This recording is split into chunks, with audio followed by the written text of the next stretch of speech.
আসসালামু আলাইকুম বন্ধুরা, সবাই কেমন আছেন? আশা করছি ভালো আছেন। আমি আজকে আপনাদের দেখাবো কিভাবে পিক্সেল ল্যাবের মাধ্যমে আপনারা একটা ফটো এডিট করবেন। এই ভিডিওতে বিভিন্ন বিষয় সম্পর্কে আলোচনা করব। আপনারা শুরু থেকে শেষ পর্যন্ত ভিডিওটা দেখতে থাকুন, কারণ এই ভিডিওটা মনে হচ্ছে অনেক গুরুত্বপূর্ণ হতে চলেছে। তো দেখতে থাকুন ভিডিওটি। তো প্রথমে আপনারা প্লে স্টোরে গিয়ে পিক্সেল ল্যাব ডাউনলোড দিয়ে নেবেন, তারপর পিক্সেল ল্যাব ওপেন করবেন। পিক্সেল ল্যাব ওপেন হয়ে গেলে দেখেন এখানে টেক্সট চলে আসছে, নিউ টেক্সট। আপনারা এটাকে ডিলিট করে দেবেন। ডিলিট করার জন্য এই যে উপরে যে ডিলিট অপশন আসছে, ডিলিট অপশনে ক্লিক করবেন। তার আগে কিন্তু এটাকে সিলেক্ট করে নিতে হবে। এখন কিন্তু সিলেক্ট নাই, এটা কিন্তু সিলেক্ট নাই। যখন আপনি এটার উপরে টাচ করবেন তখন কিন্তু সিলেক্ট হয়ে গেল। সিলেক্ট হওয়ার পরে আপনারা উপরে গিয়ে এই যে ডিলিট অপশনে টাচ করবেন, ডিলিট হয়ে যাবে। এটাকে ওকে করতে হবে, ডিলিট হয়ে গেল। এখন একটা ফটো নেওয়ার জন্য অবশ্যই আপনারা এই যে মাঝখানে যে একটা সার্কেল আছে বেঞ্জিনের মতো, এই সার্কেলটার মধ্যে টাচ করবেন। টাচ করলে এখানে একটা অপশন আসবে, ইনপুট অপশন। আপনারা এই ইনপুট অপশনে ক্লিক করবেন। ক্লিক করলে এখানে আপনার গ্যালারিতে কী কী আছে সেগুলো চাবে, আপনারা গ্যালারিতে চলে যাবেন। তো আমি গ্যালারিতে চলে গেলাম। এখান থেকে আমি একটা ছবি নিব। তো আমি এখান থেকে একটা ফটো নিয়ে নিলাম। এই ফটোটা নেওয়ার পরে আপনি এখানে বিভিন্ন রেশিওতে ক্রপ করতে হবে। তো আমি মূলত যে পজিশনে আছে সেই পজিশনে নিতে পারি, অথবা এটাকে আমি রাউন্ড আকারে নিতে পারি। রাউন্ড আকারে নেওয়ার জন্য যে রাইট সাইডে দেখেন বৃত্ত আছে, আপনারা বৃত্তের উপরে টাচ করুন। দেখেন এখন বৃত্ত হয়ে গেছে। এখন এটারও একটা রেশিও আছে। আপনি যদি 1/1 দেন তাহলে এটা রাউন্ড হবে, গোল আকৃতি হবে। আবার যদি এটা আপনি 16/9 দিতে চান তাও হবে, 4/3। মানে আপনি যে অনুপাতে নিতে চান সেটাই করতে পারবেন। আমি 1/1 নিয়ে নিলাম। 1/1 নেওয়ার পরে এই যে নিচে রাইট সাইডে টিক চিহ্ন আছে, টিক চিহ্নতে ক্লিক করুন। ক্লিক করার সাথে সাথে আমার এটা ক্রপ আকারে চলে আসছে। এটাকে এখন বড় ছোটো করে আপনি নিতে পারেন।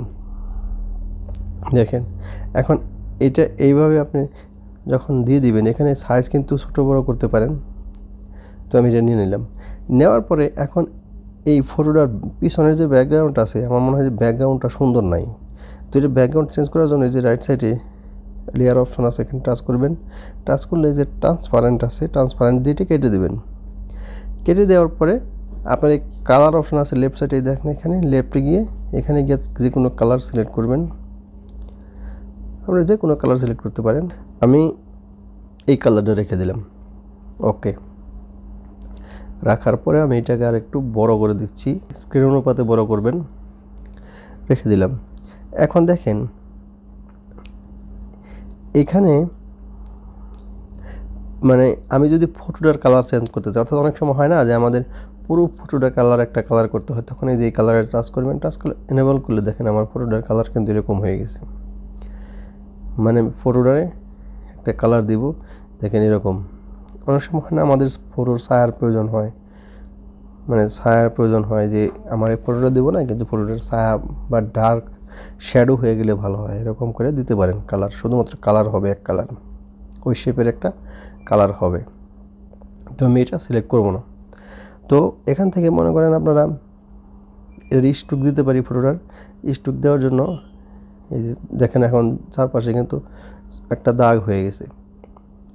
স্ট্রোক দিলে সুন্দর একটা দাগ হয়ে গেছে। দেখো আমি এটা লাল দেব না, সাদাই রেখে দিলাম। ওকে রেখে দিয়ে ওকে করে দিলাম। এখন এই স্ট্রোকটারে যদি আমরা একটু শ্যাডো দিতে চাই, শ্যাডো দিলে শ্যাডো আছে, শ্যাডোতে ক্লিক করে আপনারা এই যেটা ব্লার রেডিয়াসটা কমায় বাড়িয়ে দিতে পারেন। কালারটা পরিবর্তন করেন, তাহলে নজর দেখেন লাল কালার চারপাশে চলে আসছে, একটা কালার চলে আসছে। তো আমি ইউলো কালার দিয়ে দেখি, দিলে ওই দেখেন এই যে কালারটা কিন্তু এদিক ওদিক একটু ভাগে, অফসেট যখন এক্সেট যাবে রাইট সাইডে ভাগবে, যখন জিরোতে দেবে নিচের দিকে যাবে, অথবা প্লাসের দিকে যাবে। এভাবে আপনারা কম বেশি করতে পারেন। ব্লার রেডিয়াস যদি কমিয়ে দিই তাহলে এরকম গাঢ় দেখাবে, আর যদি ব্লার রেডিয়াস বাড়িয়ে দিই তাহলে এরকম ডার্ক আকারে দেখাবে। তারপরে মনে করেন আপনারা এখান থেকে ভিতরের চারপাশে ভিতরে যদি শ্যাডো দিতে চান, ইনার শ্যাডো, এখানে ইনার শ্যাডো টাচ করে ইনার শ্যাডো আমি দিয়ে দিই কালো। কালো দিলে ব্লার রেডিয়াস আমি দিলাম। এখান থেকে অফসেটে থেকে বাড়িয়ে দিতে পারি, বা এই দেখেন রাইট সাইডে মনে হয় যে আমরা একটা ছায়া পড়ছে এখন, এই দেখেন এই যে মানে এরকমও দিতে পারি। 3D শেপ দেওয়ার জন্য আপনাকে এটা সিলেক্ট করতে হবে। সিলেক্ট করে এখানে অবলিক সিলেক্ট করে দেন, তাহলে আপনি বুঝতে পারবেন।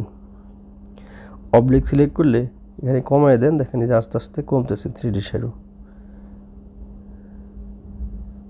মানে এখান থেকে আপনি একটু ঘোরায়া অন্য দিকে নিতে পারেন শ্যাডো। দেখেন আমি কিন্তু ডান পাশে শ্যাডো আসছিল, আমি কিন্তু এখন এই দিকে ঘুরায় এই পাশে নিতেছি। তো বন্ধুরা, ভিডিও আর লম্বা করব না, একটা ফটোকে অনেকভাবে আরও বিভিন্নভাবে কাজ করে এটাকে এডিট করা যায়। আমি স্বাভাবিকভাবে বেসিক কিছু জিনিস আমি দেখিয়ে দিলাম পিক্সেল ল্যাব দিয়ে কীভাবে এডিট করা হয়। তো সবাই ভালো থাকবেন, সবাইকে ধন্যবাদ। দেখা হবে পরবর্তী কোনো ভিডিওতে। আল্লাহ হাফেজ।